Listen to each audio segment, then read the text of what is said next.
Pernah kepikiran nggak gimana caranya perusahaan properti raksasa kayak Sumarekon bisa terus-terusan tumbuh gede padahal persaingan di luar sana ketat banget?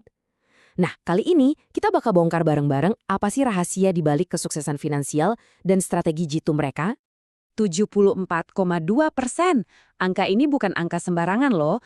Ini adalah lonjakan laba bersih Sumarekon yang luar biasa banget di tahun 2024. Pertanyaannya kok bisa? Apa sih resepnya sampai performanya bisa sefantastis ini? Yuk kita cari tahu. Oke, biar gampang, kita bakal bedah Sumarekon lewat 4 bagian. Pertama, kita kenalan dulu sama perusahaannya. Terus kita dalami strategi andalan mereka, yaitu kota terpadu. Habis itu, kita lihat gimana strategi itu kelihatan di laporan keuangan. Dan terakhir, kita coba teropong masa depannya. Apa aja peluang dan risikonya. Oke, kita mulai dari bagian pertama. Sebelum ngomongin angka-angka yang rumit, kita kenalan dulu sama pemain utamanya. Siapa sih Sumarekon ini dan gimana ceritanya mereka bisa jadi salah satu nama paling top di industri properti Indonesia? Coba bayangin deh, perjalanan mereka itu dimulai dari tanah rawa, cuma 10 hektar, di tahun 1975. Dan sekarang, mereka jadi salah satu pengembang kota mandiri paling disegani. Transformasi gila-gilaan ini jelas bukan kebetulan, tapi hasil dari sebuah visi dan strategi yang dieksekusi dengan sangat-sangat baik. Nah, ini dia nih bagian yang paling seru. Apa sih yang bikin Sumarekon itu beda dan sukses banget? Jawabannya ada di model bisnis inti mereka. Jadi, apa rahasia di balik angka-angka fantastis tadi? Jawabannya cuma 2 kata, kota terpadu. Dan ini bukan sekedar istilah marketing ya, tapi ini adalah filosofi yang jadi nyawa dari setiap proyek yang mereka bangun. Gampangnya gini, Anda tinggal di satu kawasan, tapi semua kebutuhan ada di situ. Mau kerja, belanja, cari sekolah buat anak, sampai cari hiburan, semuanya bisa dijangkau dengan jalan kaki atau beberapa menit berkendara. Jadi, Sumarekon itu nggak cuma jualan rumah, mereka itu jualan sebuah ekosistem kehidupan yang praktis dan lengkap. Dan inilah wujudnya. Pemandangan kayak gini udah jadi standar di setiap proyek Sumarekon. Mereka paham betul, yang dicari orang zaman sekarang itu bukan cuma tembok dan atap, tapi kualitas hidup, sebuah gaya hidup yang lengkap. Coba deh kita lihat elemen-elemennya.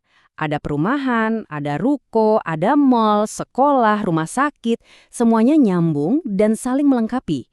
Ini tuh kayak efek bola salju. Makin lengkap fasilitasnya, makin naik nilai propertinya. Dan akhirnya, makin stabil juga pemasukan buat perusahaan. Keren kan?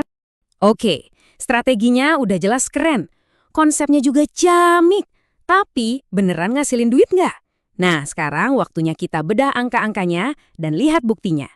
Coba lihat langsung grafiknya. Pendapatan mereka itu loncat hampir 60% cuma dalam setahun. Dari 6,6 triliun jadi lebih dari 10 triliun rupiah. Ini bukan cuma pertumbuhan biasa, ini lompatan yang signifikan banget. Nah, kalau pendapatan meroket, laba bersihnya tentu ikutan terbang. Dan bener aja, naiknya 74,2%.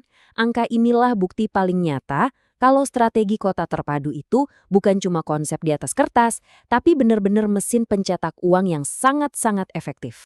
Eits, tapi tunggu dulu. Tumbuh secepat ini kan biasanya butuh modal yang gede banget ya. Dan seringnya modal itu datang dari utang. Nah, pertanyaan pentingnya sekarang, seberapa sehat sih kondisi utang Sumarekon?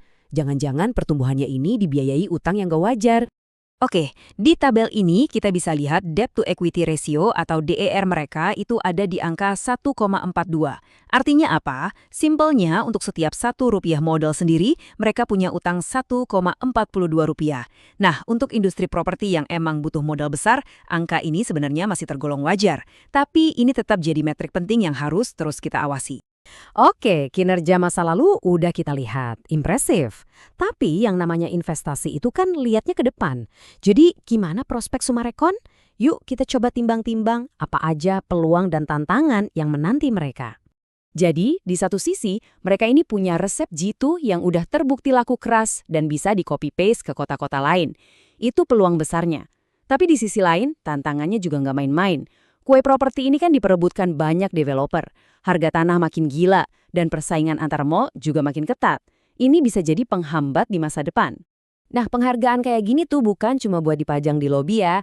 Ini adalah semacam stempel pengakuan dari industri. Artinya, kualitas dan reputasi mereka itu diakui. Dan ini penting banget buat menjaga kepercayaan konsumen dan juga para investor. Jadi, kesimpulannya gimana? Summarecon ini punya fondasi yang super kokoh berkat strategi kota terpadunya yang brilian. Tapi, dengan kompetisi yang makin panas, pertanyaannya bukan lagi apakah mereka bisa tumbuh, tapi sanggupkah mereka terus mempertahankan dominasinya di panggung properti Indonesia? Nah, kalau menurut Anda, bagaimana?